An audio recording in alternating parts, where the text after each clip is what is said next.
인사 한번 하셨습니다. 참 잘 만났습니다. 사랑하고 축복하니 행복합니다. 떡국들 많이 드셨나요? 저도 떡국을 많이 먹었습니다. 너무 많이 먹으면 또 나이를 많이 먹는 거 아닌가 모르겠어요. 그러나 저러나 우리는 하나님을 예배하는 일이 가장 아름답고 귀한 은혜인 줄로 믿습니다. 그 이제 사순절 기간이 이제 지난 수요일부터 시작됐어요. 지난 수요일부터 그래서 성회 수요지다 그래가지고 또는 뭐 제의 수요지다 이렇게도 말해요. 그때부터 이제 사순절이 시작돼서 이제 종료주일까지 이제 이어집니다.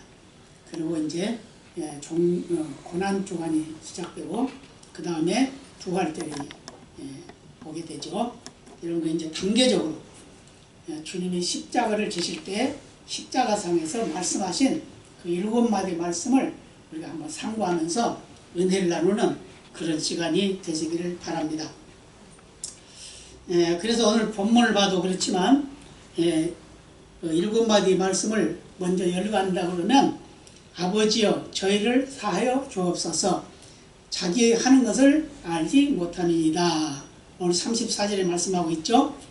그 다음에 이제 43절에 왔습니다. 내가 진실로 내게 이르노니 오늘 네가 나와 함께 낙원에 있으리라. 이렇게 말씀하고 있죠. 그 다음에 요한복음 19장 27절 말씀인데 여자여 보소서 아들이니이다. 보라 네 어머니라. 이렇게 이제 말씀하고 있고 그 다음에 마가복음 15장 34절 말씀인데 엘리 엘리 나와 사박다니 이렇게 말합니다. 그 다음에 요한복음 19장 26절 말씀인데 내가 목이 마르다 그래요. 그 다음에 요한복음 19장 30절의 말씀인데 다 이루었다 이렇게 선포를 하시죠. 그 다음에 마지막으로 누가복음 23장 46절에 있는 말씀인데 아버지여 내 영혼을 아버지 손에 부탁하나이다. 아멘. 이렇게 7마디 말씀을 가지고 쪼개서 오늘은 먼저 뭘 아버지여 저희를 사하여 주옵소서 자기 하는 것을 알지 못함이니이다. 그래서 제목을 이렇게 붙였어요. 용서의 하나님이다. 용서의 하나님이다. 왜요? 예수님께서 십자가에 달려 죽은 게 왜 죽었어요? 죄가 있어서 죽은 거예요? 아니잖아요. 그죠? 죄가 하나도 없으신데 저와 여러분의 죄를 대신해서 죽었는데 이것은 성경에서 다 기록된 대로 그대로 이행되는 거예요. 그런데 예수님을 십자가에 못 박아 죽이라고 외치는 군중들이 있었다는 겁니다. 많은 백성들 또는 장로들, 제사장들, 서기관들, 권력자들 또는 군병들 모두가 다 예수님을 십자가에 못 박으라고 소리쳤어요. 그래서 결국은 예수님 십자가에 못 박아 죽게 됐는데 예수님께서 십자가에 못 박혀 죽기 전에 하신 말씀이 뭐냐면 제일 먼저 하신 말씀이 바로 용서의 하나님을 선포했다 그 말이에요. 한번 생각해 보세요. 저와 여러분이 억울하게 죽게 됐어요. 아무 죄도 없는데 죽게 됐어요. 그럼 어떡할까요?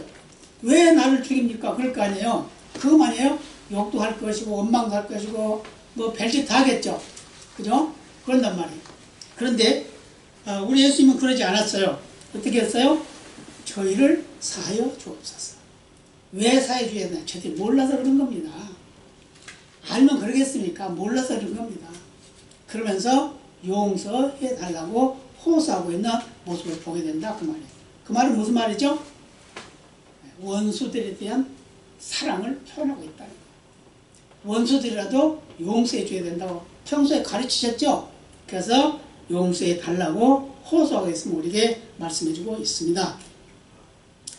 우리 인간이 살아가다 보면 참 슬픈 일, 괴로운 일 많이 있죠. 그죠? 그런데 그런 가운데서 우리는 이것을 지혜롭게 슬기롭게 잘 넘기는 사람이 있는가 하면 원망과 불평을 하면서 가는 사람도 있어요. 똑같은 삶인데도 불구하고 똑같은 환경인데도 불구하고. 그런데 우리가 예수님을 닮는 삶을 살고 있다 그러면 원수라도 용서할 수 있는 그런 믿음이 돼야 된다는 걸 우리가 말씀해 주고 있습니다. 그래서 이 십자가 상에서 말씀하신 가상 7원 7마디 말씀을 아주 중요하게 생각을 하는 겁니다. 왜 그러냐? 평상시에 우리 인간들이 일반적인 우리 사람들도 평상시에는 악한 짓을 하고 나쁜 짓을 했던 사람도 죽게 되면 어떻게 돼요? 죽기 전에는 유언이라는 걸 하죠. 그리고 누가 자기에게 원수된 사람이 있으면 용서해주고, 또 다른 사람에게 원수진 거 있으면 또 용서를 빌고 그러잖아요. 그게 우리 인간의 본능이에요. 그런데 예수님은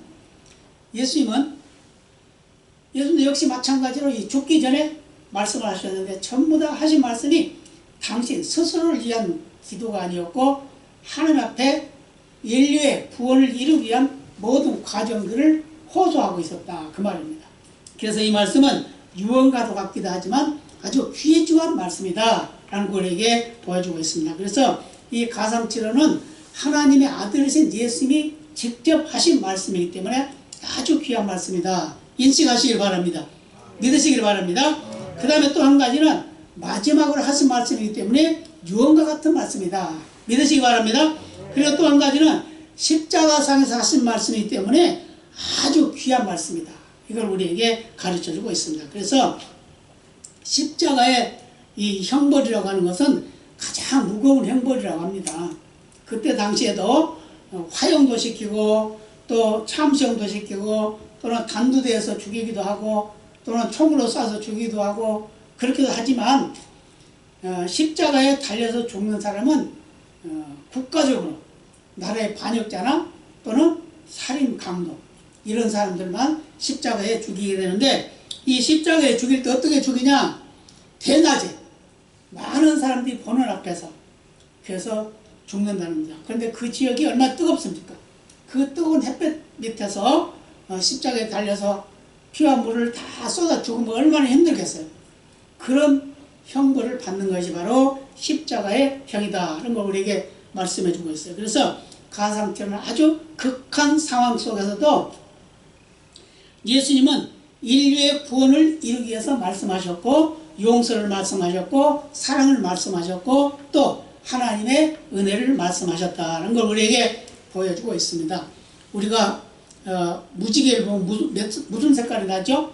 무지개 7가지라 그러잖아요. 근데 7가지 있는 거 어떻게 보여? 잘 안 보이잖아요, 그죠?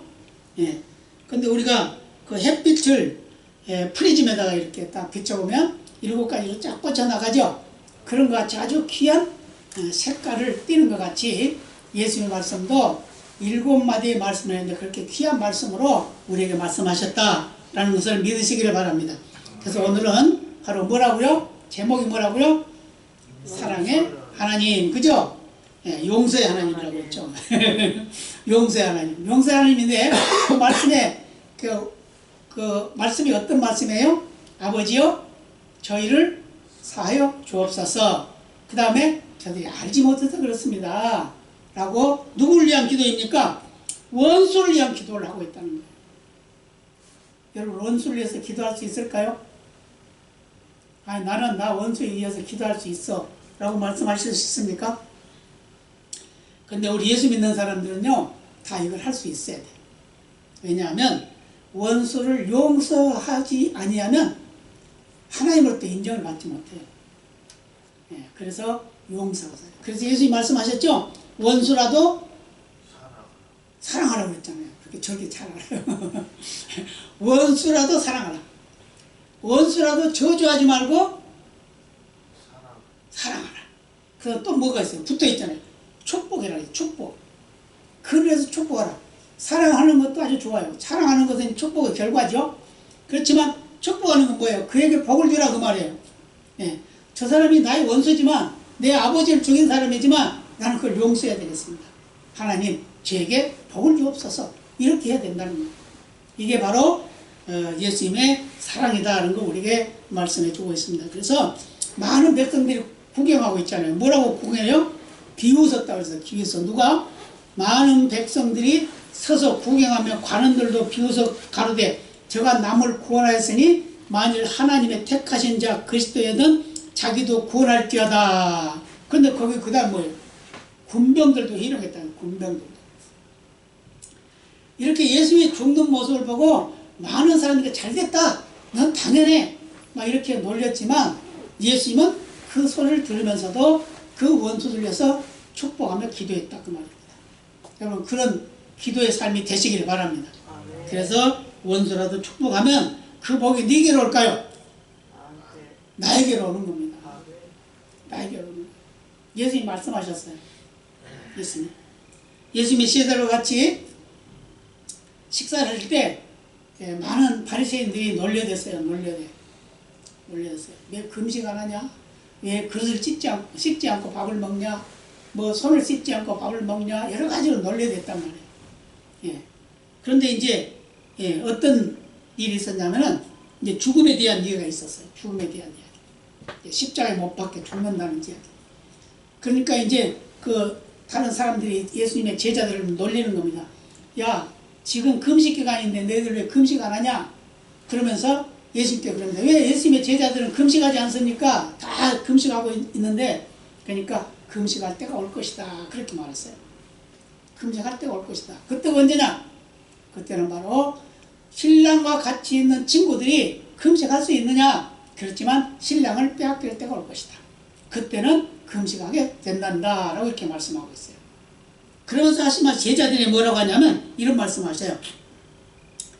너희들이 지금은 기뻐하고 즐거워하고 감사하고 할 수 있지만 너희들이 오히려 더 기뻐하고 즐거워할 때가 있을 것이다. 그때가 언제냐? 바로 내가 죽는 날이다. 나를 빼앗긴 날이다. 오히려 너희는 사람들은 다 좋아할지 몰라도 너희들은 슬퍼할 거야. 그렇지만 그것 때문에 슬퍼하지 마라. 오히려 기뻐해라. 그 말은 무슨 말이죠? 내가 죽지 아니하면 구원이 이루어지지 않기 때문에 내가 꼭 죽어야 되는 거야. 그렇기 때문에 그때는 오히려 기뻐하고 즐거워해라 라고 이렇게 말씀하신 내용들이 있습니다. 이렇게 예수님께서는 살아계시는 동안에도 계속해서 뭘 강조했냐면 구원에 대해서 강조하셨고 천국에 대해서 강조하셨고 또 하나님의 사람들의 삶의 모습에 대해서 강조하셨다 그 말이에요. 그래서 우리는 이 세상에 살아가는 매일매일의 삶을 기뻐하고 즐거워하면서 감사하면서 살아가야 된다 그 말입니다. 아멘? 네, 그렇게 사시길 바랍니다. 그런데 그게 그렇게 되나요? 그렇게 안 되잖아요. 그죠? 아무 이유도 없이 그냥 막 다치고 아무 일도 없이 막 고통스럽고 그러잖아요. 네. 우리 최 목사님이 지난 화요일날 자동차 바퀴가 발위로 그냥 올라가 타버렸어요. 얼마나 아프겠어요. 그죠? 얼마나 아프겠어요. 자기도 몰라. 그것도 뭐 빠른 길, 그런 데 큰 길 다녀요. 골목길에서. 그럼 얼마나 아프겠습니까? 지금도 얼마나 아프겠어요. 많이 아프죠. 예, 뼈가 나가고, 예, 기부스를 하고, 이렇지는 그거 아무 잘못도 없어. 그냥 길 걸어가고 있는데 그냥 차가 와서 그렇게 하는 거예요. 그렇지면 어떡해요? 그 사람 원망한다고 무슨 소용이 있겠어요? 그러잖아요? 그렇지만 우리는 어떻게 해야 돼요? 오히려 하나님께 영광 돌리고 다리 안 물었으니 다행이다. 머리가 만약에 바퀴 밑에 들어갔다면 어떻게 됐을까? 이렇게 생각하면 얼마나 감사합니까? 조금이라도. 그죠? 네, 그런 마음이 됐을 때 오히려 주님께서는 좋아하신다라고 우리가 말씀해 주고 있습니다. 그래서 우리는 신앙이 결여되지 않도록, 신앙이 약해지지 않도록 우리는 항상 조심하면서 살아가는 그런 삶이 되어야 된다라는 걸 우리에게 말씀해 주고 있습니다. 그래서 우리가 쉽게 기억할 수 있는 것이 뭐겠어요? 우리의 죄악들이죠. 그러잖아요? 죄악들 수없이 많죠. 그런데 이 죄악들을 예수님께서 속량해 주시려고 십자가를 지셨다는 겁니다. 그것도 억울하게 아무 죄도 없는데 아무 잘못도 없는데 우리의 죄를 대신해서 십자가를 지시면서도 십자가를 지게 하신 그들을 위해서 기도했다는 겁니다. 뭐라고요? 용서해달라고. 용서해달라고. 그런데 또 다른 예수님의 제자 중에 한 사람 스데반 집사도 돌에 맞아 죽으면서 예수님 때문에 돌에 맞아 죽은 거잖아요. 근데 그도 그랬어요. 그런 기도를 했어요. 저들이 몰라서 그렇습니다. 저들을 용서하여 주옵소서. 그랬어요. 그리고 또 무슨 말을 했냐면 내 영혼을 아버지 손에 부탁하나이다. 예수님도 마지막 기도가 바로 내 영혼을 아버지 손에 부탁하나이다. 이런 말씀하셨어요. 이렇게 우리는 예수님의 발자취를 바라보면서 우리의 믿음을 점검해가고 그로 인해서 우리가 굳게 서고 어떤 환경이 우리 앞에 닥쳐도 저주하고 원망하는 삶이 아니라 축복하고 감사하는 그런 사랑을 베푸는 삶이 되어야 될 줄로 믿습니다. 예, 그래서 예수님도요, 예, 시편 기자를 통해서 이런 말씀을 하고 있어요. 예수님의 직접적인 말씀은 아니지만 예수님이 어떤 상태가 된다는 걸 시편 기자는 고백을 합니다. 뭐라고 고백하냐면 시편 32편 3절 5절의 말씀에 이렇게 말씀해요. 내가 토설치 아니할 때에 종일 신음함으로 내 뼈가 쇠하였나이다. 주의 손이 나를 누르시오니 내 진액이 화하여 여름 가뭄에 마름같이 되었나이다. 주의 손이 주야로 나를 누르시오니 내 진액이 화하여 여름 가뭄에 마름같이 되었나이다. 내가 이르기를 내 허물을 여호와께 자복하리라 하고 주께 내 죄를 아뢰고 내 죄악을 숨기지 아니하였더니 곧 주께서 내 죄의 악을 사하셨나이다. 아멘. 뭐하니까? 우리의 죄를 주님 앞에 아뢰었더니 주님께서 용서해 줬다고 말합니다. 아멘. 우리가 우리의 죄를 고백하고 회개하면 용서받는다 그 말입니다. 예. 세상 법정도 그러잖아요. 그죠? 뭐 잘못했으면 제가 잘못했습니다. 용서해 주십시오. 이러면은 그래도 형을 좀 적게 살아요. 그런데 어떻게요? 난 절대로 안 했습니다. 안 했습니다. 자꾸 발버둥 치면 괘씸해가지고 형을 더 높게 때린단 말이에요. 그렇기 때문에 예수님도 마찬가지, 하나님도 마찬가지. 그렇지만 우리 하나님, 우리 예수님은 우리 인간의 생각보다 훨씬 능가하신 분이기 때문에 우리는 어떤 잘못도 어떤 죄도 고백하면 다 용서한다는 걸 믿으시기를 바랍니다. 그래서 이 말씀을 이사야 선지자는 이사야 53장 12절에서 이렇게 말씀하고 있어요. 이러므로 내가 그로 존귀한 자와 함께 분깃을 얻게 하며 강한 자와 함께 탈취한 것을 나누게 하리니 이는 그가 자기 영혼을 버려 사망이 이르게 하며 범죄자 중 하나로 헤아림을 입었습니다. 그러나 실상은 그가 많은 사람의 죄를 지며 범죄자를 위하여 기도하였느니라. 아멘. 이사야 선지자는 예수님이 오시기 전에 약 700여 년 전에 활동했던 분이에요. 그런데 그분이 하신 말씀이 예수님이 이런 상태가 될 것이라는 걸 말했다는 거예요. 용서를 빌었다. 누구를 위하여? 범죄자를 위하여 기도하는 그런 예수님이었다라는 것을 강조하고 있습니다. 우리에게 말씀해 주고 있습니다. 그래서 오늘 본문에서 말씀하신 같이 원수들을 위해서 축복하고 기도하는 그런 삶을 사는 것이 바로 예수님의 뜻이다. 그런 걸 믿으시길 바랍니다. 그래서 예수님은 십자가의 죽음을 근거로 해서 담대히 요구를 했어요. 내가 죽으니까 저들 다 용서해 주세요. 내가 그 대가를 받으니까 용서해 주세요. 아멘? 이런 분이 어디 있어요? 여러분 친구들을 위해서 대신 죽어줄 수 있습니까? 내 형제를 위해서 내 자녀를 위해서 대신 죽을 수 있어요? 그러지 못하잖아요. 그죠? 그런데 엄마는 그렇게 할 수 있대요. 엄마는 옛날에 7명이나 죽인 범죄자가 있죠. 예, 그 불에다 막 태우기까지 했던 그런 사람들이 그들도 또 몇 명에 7명인가 그랬어요. 근데 그들이 다 사형 받았어요. 그죠? 사형 받았는데 사형 받게 되는 형을 받기 전에 그 어머니가 그랬답니다. 차라리 나를 죽이고 내 아들을 살려주세요. 그랬대요. 그게 엄마 마음이야. 엄마의 마음은 예수님 마음을 많이 닮아가는 거 그런 것 같아요. 그죠? 예, 그렇기 때문에 우리는 어머니의 마음 같은 그런 마음이 우리에게 있어야 됩니다. 그랬을 때 예수님을 닮아가는 삶이 된다는 걸 우리에게 말씀해 주고 있습니다. 그래서 예수님은 실제로 그 십자가에 못 박혀서 돌아가실 때 많은 사람들이 조롱하고 핀잔하고 욕을 하고 그랬잖아요. 근데 나중에 그 중에 회개하는 사람들이 많이 있었다는 겁니다. 제사장들도 회개한 사람이 있었고 백부장도 회개한 사람이 있었고 군병들도 회개한 사람이 있었고 많은 사람들이 주께로 돌아와서 예수 믿고 구원받는 그런 역사가 있었다는 걸 기억하시길 바랍니다. 그래서 예수님의 죽음은 헛된 죽음이 아니라는 거예요. 그래서 기독교 역사는 피의 역사입니다. 피의 역사. 그래서 피를 흘림으로 해서 구원이 이루어지고 피를 흘리면서 완성되는 거예요. 그래서 피를 많이 흘린 그 나라는 예수님 때문에 피를 많이 흘린 그 나라는 기독교가 왕성이 돼요. 왕성이 돼요. 우리나라도 그랬죠. 우리나라도 처음에 천주교 신부들이 와가지고 복음을 전했죠. 그런데 많이 죽었죠. 많이 죽었어요. 그 다음에 또 우리 기독교가 다 들어가지고 또 많은 선교사들이 죽었죠. 이런 일들이 뭐냐? 그 피의 대가가 바로 생명을 살린 일을 했다는 거예요. 생명을 살린. 그래서 한국의 교회가 세계 유례 없는 부흥의 역사를 이루었다는 걸 믿으시길 바랍니다. 그렇기 때문에 우리도 희생적인 믿음의 삶이 되어야 되는 겁니다. 뭐 하기 위해서? 한 영혼을 살리기 위해서. 그게 바로 예수님 마음이고 예수님의 생각이라는 걸 우리에게 주고 있음을 믿으시기를 바랍니다. 그래서 이 십자가는 용서, 그리스도인들에게 주시는 사랑의 실천이 되는 거예요. 사랑의 실천.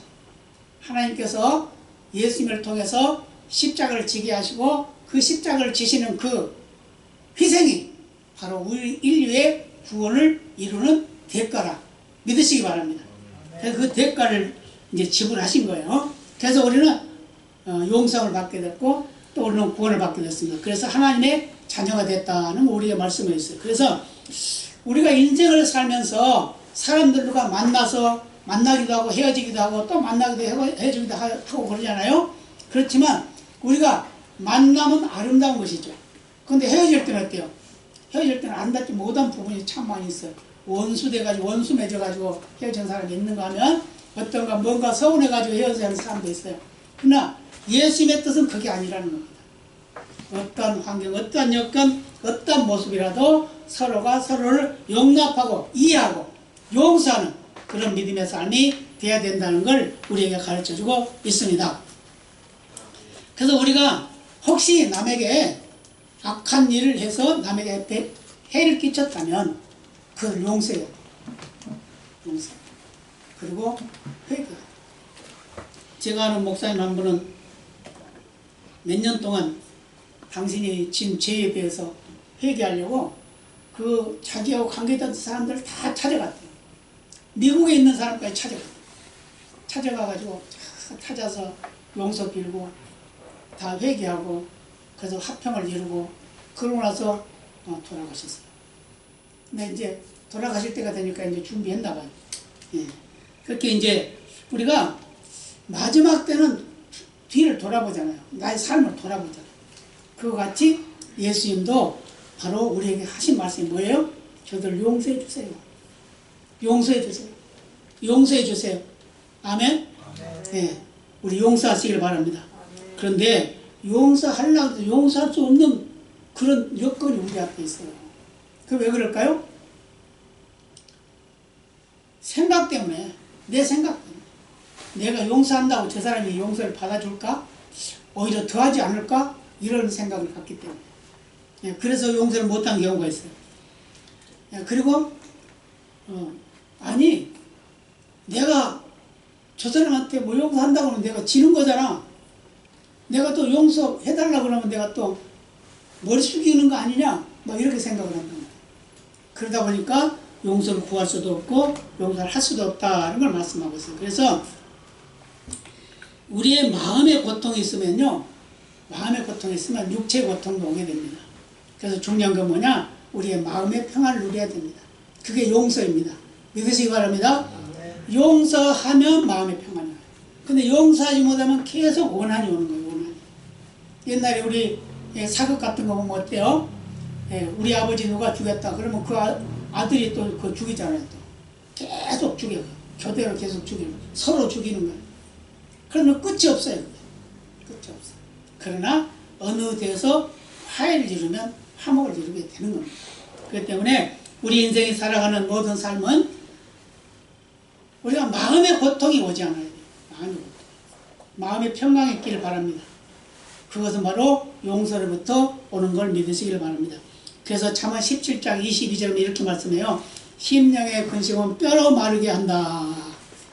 심령의 근심은 뼈가 마른대요. 뼈가 마르면 뭐예요? 병이죠. 병이 드는 거죠. 또 잠언 14장 30절 들으면 시기는 뼈를 썩게 한다. 시기 질투하고 그러면 뼈가 썩는데요. 시기 질투하지 마시기 바랍니다. 심령을 근심하지 마시기 바랍니다. 그래서 오히려 감사하면서 오히려 그것을 화를 선으로 갚으시는 그런 은혜가 있기를 예수님의 이름으로 축복합니다. 그래서 용서주에 용서한다는 거 어떠냐? 성경에 보면 마태복음 18장에 보면요, 1만 달란트 빚진 자가 있어요. 1만 달란트 빚진 자. 근데 1만 달란트 빚진 자가 그가 자기 용서함을 받고 탕감을 받고는 1100달란트 빚진 자에게 그걸 내라고 감옥에 가두는 그런 일이 있습니다. 그러니까 무슨 말이죠? 또 요즘에도 그런 말을 많이 하죠. 지 눈에 들보를 못 보고 남의 눈에 티는 빼려고 그러냐. 근데 알고 뭐 자기 눈에 들보가 있어. 다른 사람이 하면 자기 남의 것은 조그만 걸 크게 보고 자기 것은 큰 걸 작게 보는 그런 일이 있는 거죠. 그렇게 살아서는 안 된다는 거예요.